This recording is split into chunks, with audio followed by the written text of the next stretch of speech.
अगर आप एक आम टीचर से एक इफ़ेक्टिव टीचर बनना चाहते हो, एक ऐसे उस्ताद बनना चाहते हो जिसका नाम लोग हमेशा हमेशा याद रखते हैं, सदियों तक उनका नाम जिंदा रहता है कि वो एक अजीम उस्ताद थे, वो एक ऐसी नस्ल तैयार करते हैं जो कि आगे जाके अपने मुल्क और कौम का नाम पूरी दुनिया में रोशन करते हैं। तो अगर आपको भी एक ऐसा उस्ताद बनना है तो आज की इस वीडियो में मैं आपको 3 चीज़ें बताने वाला हूं जो कि अगर आप अपनी लाइफ में इम्प्लीमेंट करो सो इंशाल्लाह आप एक आम टीचर से एक इफ़ेक्टिव टीचर बन सकते हो। सो कौन सी है वो चीज़ें जो कि आपको एक आम टीचर से एक इफ़ेक्टिव टीचर बना सकती है, तो चलिए शुरू करते हैं।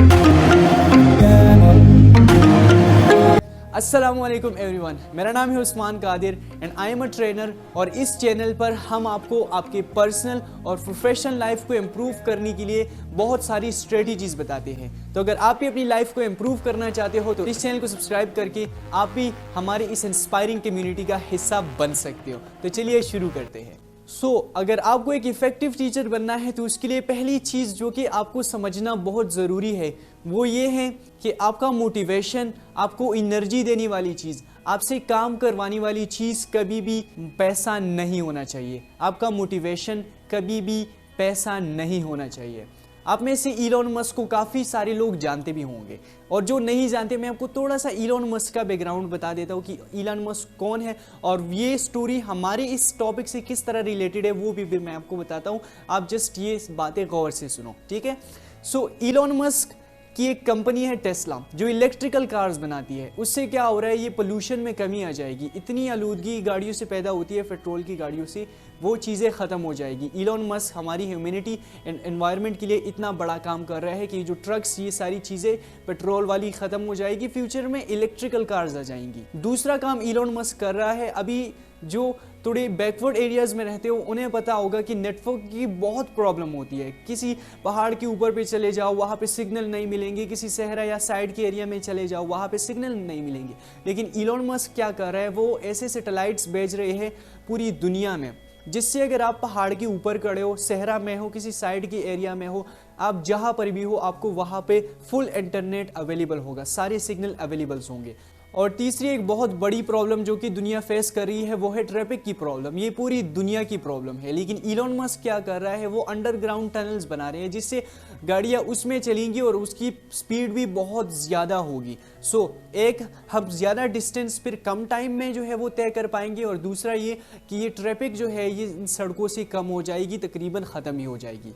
और एक और काम जो कि इलॉन मस्क कर रहा है वो ये है कि इलॉन मस्क कहता है कि हम ऐसे दूसरे सैयारों को फाइंड करेंगे, हम उस पे भी जो है लाइफ को पॉसिबल बनाएंगे। जिस तरह अभी हम इस दुनिया में अर्थ में रह रहे हैं इसी तरह हम मार्स पर भी रह सकेंगे। इसलिए वो इलीट क्लास लोगों के लिए वहाँ पे एक कॉलोनी बना रहे हैं जिसको वो कहते हैं कि 2026 में वो कंप्लीट हो जाएगी। तो वो बंदा इतने बड़े बड़े काम कर रहे हैं और इलॉन मस्क 2020 के मुताबिक वो दुनिया का अमीर तरीन इंसान बन चुका है। लेकिन अब आपको मैं एक मजे की बात बताता हूँ कि इलॉन मस्क को जब अनाउंस किया गया कि Elon Musk is the richest person of the world, तो पता है इलॉन मस्क ने नीचे उन्हें क्या ट्वीट किया, हाउ स्ट्रेंज, कितनी अजीब बात है। बट जो दूसरा ट्वीट किया उसने सबको हैरान कर दिया। इलॉन मस्क कहते हैं वेल अच्छी बात है कि मैं अमीर इंसान बन गया, गेट बैक टू वर्क। लेकिन चलो अब काम की तरफ वापस चलते हैं, अपना काम करते हैं। इससे हमें क्या पता चलता है, इससे हमें पता चलता है कि इलॉन मस्क से इतने बड़े बड़े काम करवाने वाली चीज़ पैसा नहीं है, उसका मोटिवेशन पैसा नहीं है। अगर उसका मोटिवेशन पैसा होता तो वो दुनिया का अमीर इंसान बन चुका है। फिर वो अभी वो काम क्यों करता?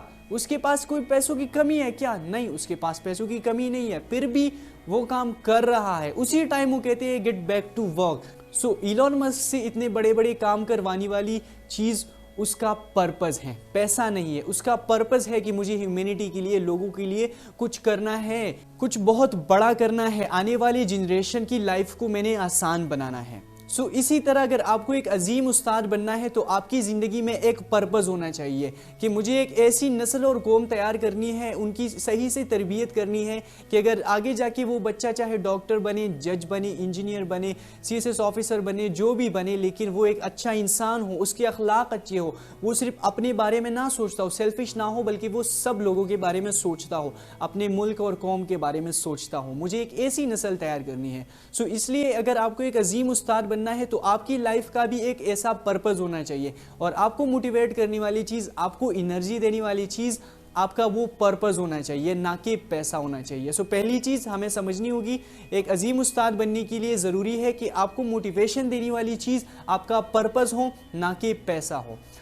एक दूसरी चीज़ जो कि एक बहुत बड़ी प्रॉब्लम है हमारी सोसाइटी की, कि बहुत सारे बच्चे वो स्कूल में तो अच्छे मार्क्स ले लेते हैं, वो यूनिवर्सिटी से बहुत अच्छी डिग्री ले लेते हैं, वो भी बहुत अच्छे मार्क्स के साथ, उसके पास बहुत अच्छी डिग्री होती है, लेकिन जब वो रियल लाइफ में आते हैं वहाँ पे वो नाकाम हो जाते हैं। उन्हें थोड़ी सी प्रॉब्लम आई, वो हिम्मत हार के बैठ जाते हैं, फिर उनसे उस प्रॉब्लम का सलूशन नहीं निकलता कि यार मैं इस क्या करूँ, फिर लोग खुदकुशी की तरफ चले जाते हैं, डिप्रेशन एंड एंजाइटी का शिकार हो जाते हैं।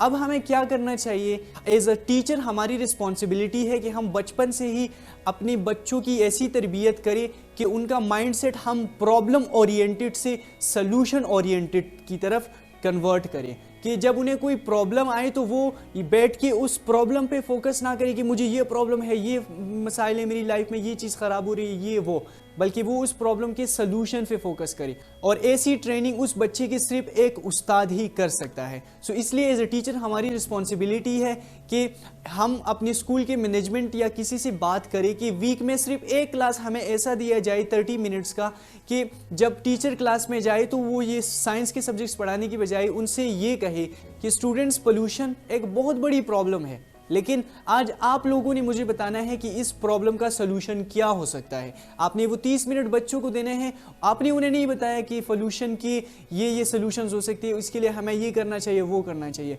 आपने बच्चों पे छोड़ दिया। बच्चों ने सलूशन फाइंड करने हैं कि इसको ख़त्म करने के लिए हमें क्या क्या करना चाहिए।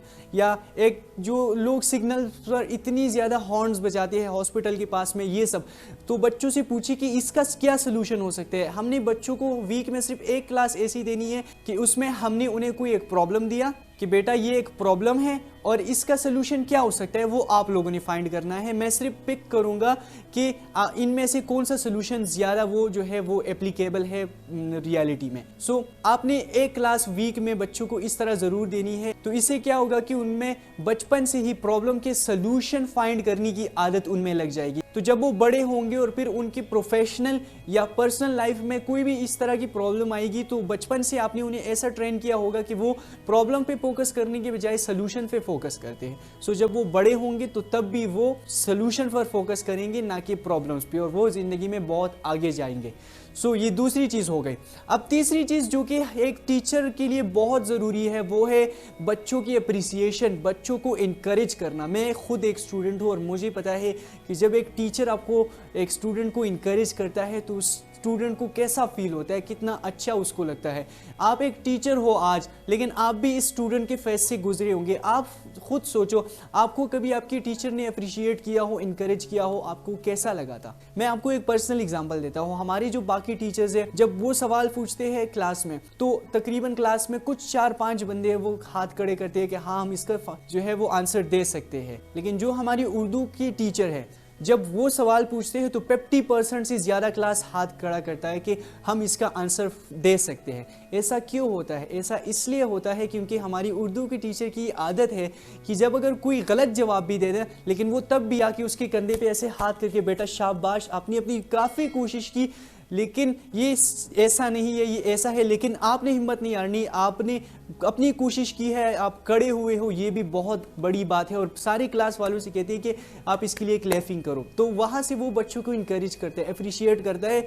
और यही वजह है कि उनकी क्लास में जब भी वो कोई भी सवाल पूछे तो तकरीबन सारे ही बच्चे हाथ खड़े कर देते हैं, अगर उन्हें सही से भी वो चीज़ आती भी नहीं हो, लेकिन वो उन्हें अप्रिशिएट करता है। इसलिए उन बच्चों में वो डर नहीं है कि टीचर्स हम पे गुस्सा कर जाएंगे, या इस तरह का कोई खौफ नहीं है उन्हें, इसलिए वो अपना हाथ खड़ा कर देते हैं और उस चीज़ का आंसर दे देते हैं। इसीलिए आपने भी अपने टीचर्स को हर फील्ड में इनकरेज करना है। बहुत सारे लोग होते हैं, टीचर्स होते हैं हमारी सोसाइटी में, जो कि बच्चों को ये कहते हैं कि अगर बच्चा कोई कुछ अलग करने का सोचे तो टीचर कहते हैं कि यार मैं नहीं कर पाया, तुम क्या कर लोगे, वो फला बंदा नहीं कर पाया, तुम क्या कर लोगे। तो हमें कभी भी स्टूडेंट्स से ये नहीं कहना चाहिए, हमें स्टूडेंट्स को इनकरेज करना चाहिए कि यार अगर मैं ये काम नहीं कर पाया या कोई और बंदा इस काम को नहीं कर पाया, लेकिन शायद तुम कर पाओ, तुम मेहनत करो। तीसरा काम कि हमने बच्चों को इनकरेज एंड अप्रिशिएट करना है। इससे बच्चों के अंदर अपने आप पर भरोसा पैदा हो जाएगा, उनके अंदर जो है वो खुद एतमादी पैदा हो जाएगी। तो 3 चीज़ें हमने आज की वीडियो में डिस्कस की कि सबसे पहले एक अजीम उस्ताद के लिए ज़रूरी है कि इसका मोटिवेशन पैसा नहीं होना चाहिए, बल्कि उसकी ज़िंदगी का पर्पज़, उसका मोटिवेशन होना चाहिए। दूसरी चीज़ कि आपको बच्चों के माइंड को प्रॉब्लम ओरिएंटेड से सोल्यूशन ओरिएंटेड की तरफ चेंज करना है। एंड तीसरी कि आपने बच्चों को इनकरेज करना है, अप्रिशिएट करना है, इससे बच्चों पर बहुत अच्छा इफेक्ट पड़ता है। सो ये 3 चीज़ें हैं जो कि अगर आप अपनी लाइफ में इंप्लीमेंट करो, अपनी टीचिंग के दौरान इन चीज़ों को यूज़ करो, सो आप एक आम टीचर से एक इफेक्टिव टीचर बन सकते, एक ऐसे उस्ताद बन सकते हो जिसकी पूरी ज़िंदगी वो उनके स्टूडेंट्स इज्जत करेंगे कि ये हमारे उस्ताद है, इसने मुझे हौसला दिया था और आज इनकी वजह से मैं कामयाब हुआ हूँ, इसने मेरी अच्छी सी तरबियत की है। सो इन चीज़ों को अपनी लाइफ में ज़रूर इंप्लीमेंट कीजिएगा, मुझे अपनी दुआओं में याद रखिएगा और मैं मिलता हूँ आपसे नेक्स्ट वीडियो में एक नई टॉपिक के साथ। तब तक के लिए गुड बाय एंड अल्लाह हाफ़िज़।